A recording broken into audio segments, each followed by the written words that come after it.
이스라엘의 역사와 선지서들은 읽기가 불편합니다. 비극을 이야기하고 역사적 실패를 얘기하고 하나님의 저주와 징벌의 역사적 사실을 증언하고 있기 때문에 매우 마음에 불편합니다. 우리가 듣고 싶은 말은 희망에 찬 말이요 선한 결과를 주시는 은혜와 축복의 말씀인 것이 모두의 기본적인 기대이기 때문에 그렇습니다. 그러나 여기에는 성경이 얘기하고 싶은 하나님께서 인간에게 목적하시는 복과 우리가 하나님께 기대하는 복과의 사이에 엄청난 차이가 존재하기 때문에 늘 이 문제가 갈등을 가지게 됩니다. 우리가 원하는 복은 소위 말하면 하나님 없이도 잘 살게 되는 것입니다.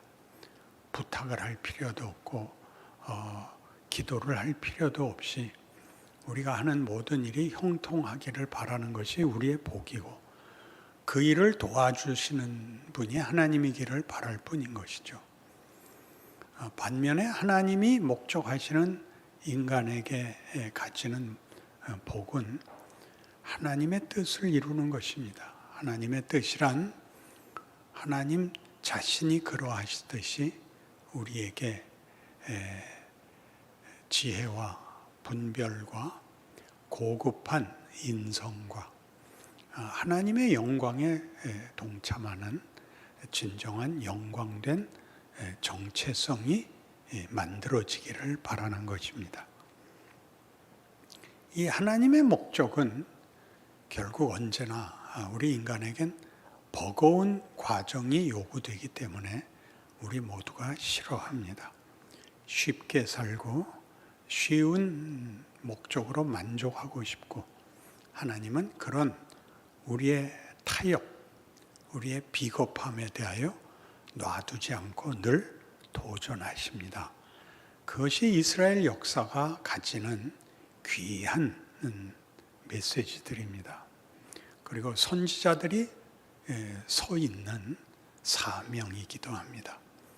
예레미야는 실패한 이스라엘을 향하여 너희가 하나님을 순종하지 않고 쉬운 결과와 쉬운 생애를 요구했기 때문에 하나님이 결국 너희들의 자유를 빼앗고 너희를 종된 자리, 포로된 자리로 몰아가서 이제 불편한 현실 앞에서, 절망 앞에서 비로소 인간이 뭐냐, 인생이 뭐냐 하는 깊은 내면에 대한 성찰이 생길 것이다 라는 약속을, 도전을 선지자들을 통하여 우리에게 주시는 것입니다.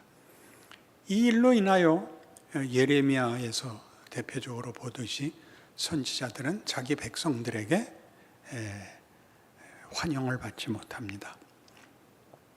매일 겁이나 주고 저주나 퍼붓는 나쁜 놈이요, 함께 어려운 현실을 살면서 서로 위로는 하지 못할지언정 그런 흉악한 소리나 하느냐라고 늘 배척했고 그 입술로 증거되는 하나님의 경고들을 거부하고 그리고 자기들의 살 길을 찾아 물이 낮은 곳으로 흐르듯이 편한 대로 도망가는 것이 전부인 역사를 기록하고 있습니다.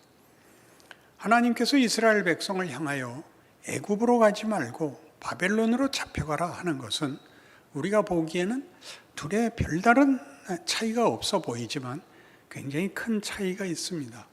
애굽으로 가는 것은 대부분 귀족들로 이루어졌던 왕의 측근들, 고위 관리들이 유다와 호의적이었던 애굽으로 도망가 말년을, 나라는 이뤘어도 개인적으로는 말년을 편안하게 살기 위하여 생각한 피난처고, 바벨론이라는 것은 이제 모두가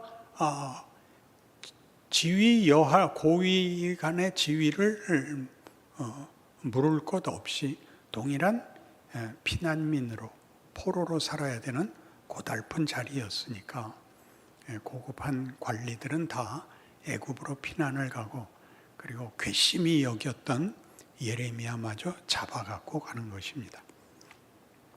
바벨론에 가는 것은 이 모든 거기서 당해야 될 모든 어떤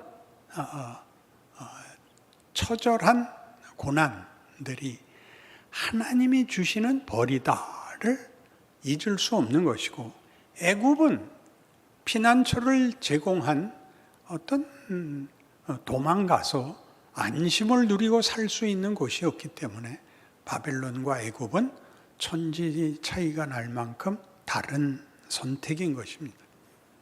하나님이 이스라엘에게 요구하는 것은 지금 우리가 원하는 어떤 결과물들, 형통하고 아쉬운 소리 할 필요 없고 고생 없고가 아니라 하나님이 너희에게 둔 목적은 굉장히 큰 것이라서 이런 벌을 받고 이런 혹독한 고난을 통하여서라도 그건 깨우쳐야 되고 그 목적지에 가야만 한다라는 하나님의 의지가 시퍼렇게 살아있는 자리인 것입니다.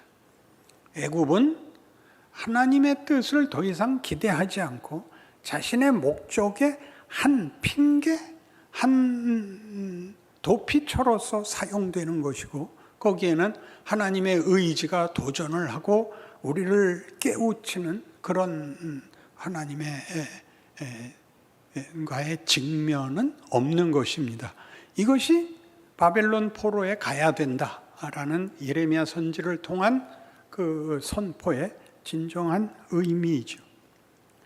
하나님은 우리에게 잘못한 죄값을 받으라고 하지 않습니다. 너희가 추구한 것, 너희가 목적하는 것들은 값싼 것이다.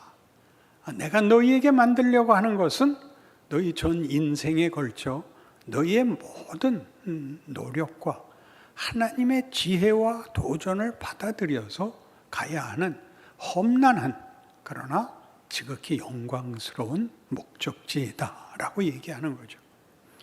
하나님은 우리에게 자유를 주셨습니다. 그 자유가 이스라엘 역사 속에서 실패로 돌아가서, 자유가 무슨 실패를 했을까요? 선택의 실패를 했죠. 그 선택의 실패로 벌을 받고 있습니다. 쉽게 생각하면 하나님이 선택의 자유를 주지 말고 하나님의 뜻대로 우리를 끌고 가서 이 험한 꼴을 당하지 않게 하실 수 없나요? 라는 질문이 나오지만, 진정한 영광에는 자유와 지혜로운 고급한 선택의 책임이 없이는 이 영광의 자리는 갈 수 없다는 것입니다. 우리가 잘 아는 대로 예수님께서 이 땅에 오신 성육신의 사건은 아버지의 기쁜 뜻이었으며 예수님의 순종이었습니다. 그것은 강요받은 자리가 아니라 성자 하나님께서 아버지의 기쁘심에 동참한 당신의 순종의 자리여서, 그는 성육신의 모든 어려운 일들을 하나님의 영광, 아버지의 기쁨으로 이해하곤 했습니다. 그것이 바로 우리에게 요구되고 있는 것이죠. 우리는 자유를 가지면 내 마음대로 해도 되는 것 아니냐라고 생각하고 있지, 이 자유가 고급한 선택, 그 선택을 통해서만 갈 수 있는 영광의 자리로 가는 유일한 길이다라는 것을 깨닫는 데는 구약 역사 내내의 실패와 모든 선지자들을 통하여 지적한 것과 같은 그 실패를 우리의 인생과 현실에서 우리가 겪고 있습니다. 그리고 예수님께서 오셔서야 이 문제는 정답을 찾게 되고 우리도 정답에 도달할 수 있는 은혜를 입게 되는 것이죠. 자유는 우리에게 선택할 권리를 주고, 우리는 모든 선택이 조급함, 혼란, 불안, 위협 속에서 해야 됩니다. 우리가 하는 선택은 서두에 그렇게 강조한 것과 같이, 그러니까 이 고난을 면하는 데 집중되고 있지, 우리에게 닥치고 있는 도전들이 무슨 시험인가를 꿰뚫어 보는 그런 분별과 그런 안목은 없습니다. 그런 것들은 우리가 이 많은 시행착오를 통해서야 비로소 얻게 되는 것이죠. 여러분 생각해 보십시오. 모든 인류, 모든 사회에 이 격언이 있습니다. 옛말이 틀린 게 없지 라는 말입니다. 살아본 사람들의 지혜지요, 경험이지요. 살아봐야 합니다. 자살이 부정적으로 정의되는 가장 큰 이유는 죽고 싶으면 그때 죽어버리면 안 됩니다. 천수를 누려야 됩니다. 왜요? 그 후 지금 죽을 것 같은 것이 무엇을 만들어내는지를 볼 시간을 가져야 됩니다. 그러기 위해서는 우리는 사실 은혜가 필요합니다. 이 자유가 우리에게 주어지면서 모든 책임을 우리에게만 넘겨줬다면 20살 넘기기 힘들 겁니다. 하나님이 이 자유를 우리가 제대로 사용할 수 있을 때까지 우리를 계속 은혜 속에서 붙들어 주시기 때문에 어쨌든 우리는 죽을 것 같은 여러 번의 시간들을 넘어서서 기어코 하나님의 은혜, 하나님의 영광의 자리에 도달하게 되는 것이라고 얘기할 수 있습니다. 그 과정은 이스라엘 역사에서 보는 것 같이 이렇게 혹독한 멸망입니다. 이스라엘은 이때 멸망해서 그리고는 부흥하지 못합니다. 예수님이 오시는 그때까지도 그들은 온전한 국가를 만들지 못하고 다윗 왕권은 회복되지 못합니다. 그리고 예수님이 오시자 그 예수님이 누군지 알아보지 못하고 그를 죽이고 그리고 그 나라는 멸망하여 지난 2000년 동안 세계 곳곳에 흩어져 나그네 인생을 살아야 했고 나그네 정도가 아니라 어느 곳에서나 핍박받는 족속으로 살아야 했습니다. 그런 일들이 우리에게 일어나고 있고 하나님이 이 일을 우리의 피눈물을 감수하시면서 하나님이 이 일을 지속하고 있다고 고집을 부리고 있다고 성경이 증언하는 거죠. 예레미야는 여기까지 붙잡혀가서 죽습니다. 이것이 선지자의 소명입니다. 그는 억울하지 않는가? 그의 생에 하루도 편할 날이 없이 모든 사람들이 원하는 말과 반대의 말을 말해야 됐던 하나님이 히스기야 때에 했던 것 같이 바벨론을 무찌르고 나라를 구할 것이라. 그걸 너희는 속지 말라. 너희는 이것이 여호와의 전이라 여호와의 전이라 외치지 말라. 하나님은 너희의 행한 대로 갚을 것이지 너희가 원하는 기대대로 갚지 않을 것이다 라는 말을 해야 됐던 선지자의 운명. 그는 매국노로 매도되고 그리고 감옥에 갇히고 그리고 끝에 가서 나라가 망하자 그를 미워했던 모든 사람들 손에 붙잡혀 애굽으로 붙잡혀가서 거기서도 지금 미운 소리 하는 겁니다. 그들은 거기서 뭐라고 바보 같은 소리를 하느냐 하면 우리가 1월 성신을 제대로 섬기지 않아서 이 벌이 내렸다. 1월 성신을 제대로 섬길 때는 이 일이 없었다. 이렇게 말합니다.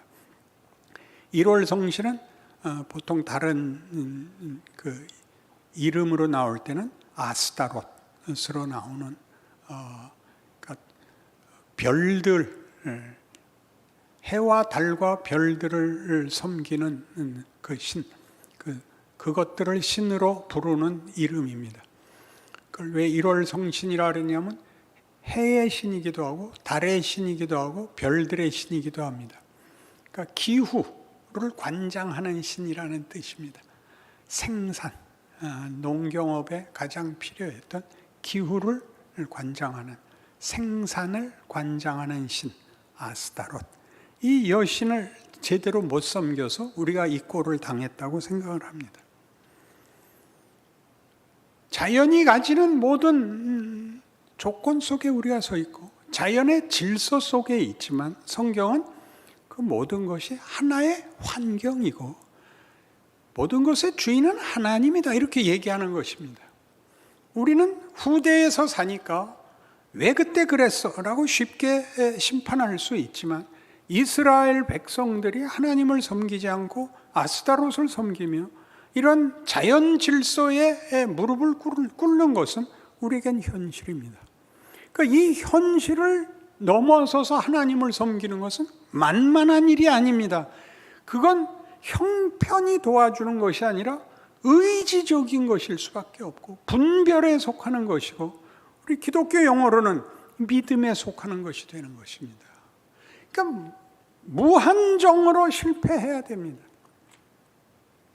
세상 질서에 도움을 받고 세상의 평판에 도움을 받고 세상의 방법에 도움을 받고 그리고 쓴맛을 보고 성공했으나 아무것도 아닌 것을 깨닫게 되고 하는 인생살이가 하나님이 의지를 갖고 우리에게 베푸시고 함께 하시는 나날들이다 라는 것을 알지 못하면 구약을 읽어낼 방법이 없고 오늘을 살아낼 방법이 없고 원망을 그칠 수가 없습니다.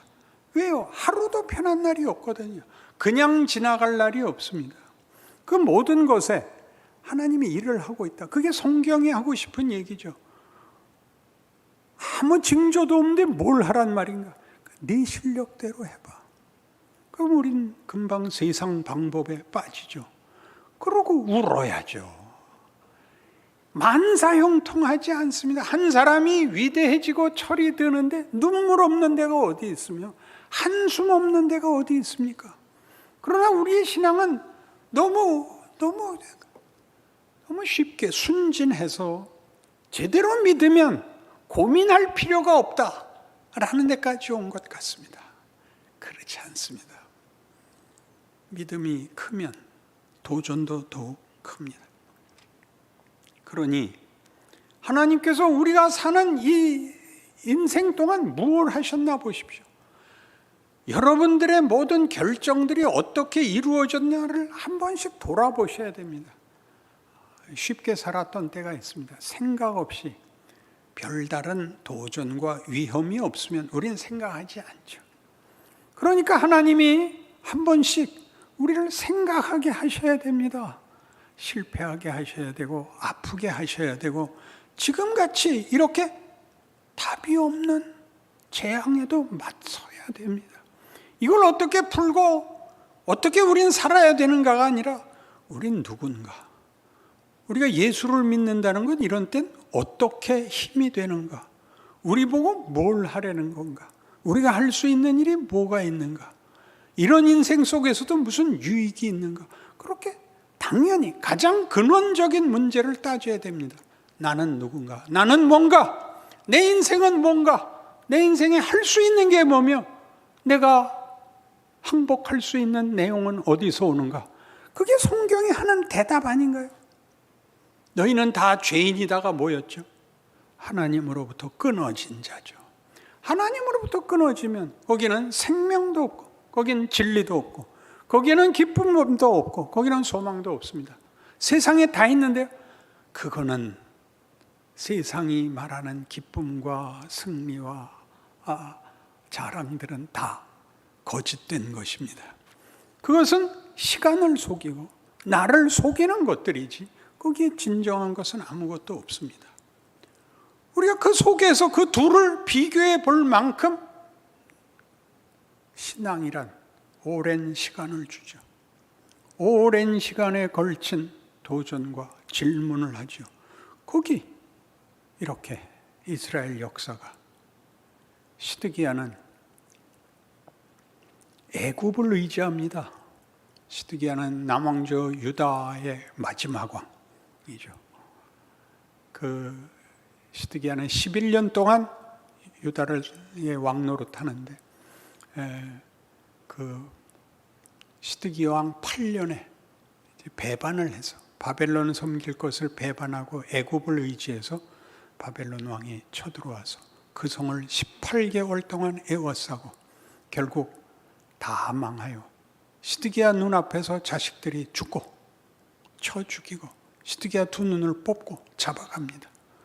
이런 실패의 이야기들은 우리 모두에게 너희는 그러지 마라 라는 것이 다만 이런 정치적, 군사적 그런 차원에서의 질문이 아니라 너희 인생의 진정한 복과 안심과 그리고 명예와 자랑이 어디 있는지 아느냐라고 끊임없이 우리에게 묻습니다. 애굽을 의지하는 것은 아무 쓸모가 없다. 애굽은 언제나 유다에게는 북쪽에서부터 내려오는 제국을 방패막이 삼기 위한 애굽에서는 호위로 대접했던 위성국에 속하는 것입니다. 이 이스라엘은 그 사이에 껴서 아수르, 바벨론 쪽에 붙느냐, 애굽에 붙느냐에서 전통적으로 애굽이 더 강한 나라였는데 나중에는 아수르와 바벨론이 더 강한 제국이 되는 바람에 애굽이 위협을 느껴 언제나 이스라엘과 유다를 호위로 대접하고 유다는 거기에 자신들을 의지하곤 하다가 결국 망합니다. 우리를 편안케 해주는 것은 많습니다. 우리가 많이 기도하는 것들이 다 거기에 속합니다. 이러이러한 것들이 있다면 내 인생은 결코 부족함이 없고 내가 무슨 큰 욕심을 내겠대? 나 그저 자식 잘 기르고 사는 게 소박한 꿈이야. 하나님이 그렇게 소박한 꿈을 타협하시지 않겠다는데 우리가 마치 더 많은 권리가 있는데 양보하는 것처럼 더 이상 요구하잖아요. 저 욕심 없어요. 하나님은 욕심이 있으시다고 합니다. 그런데 우리는 저 욕심 안 가질래요. 그렇게 얘기하죠. 무슨 욕심? 하나님은 우리와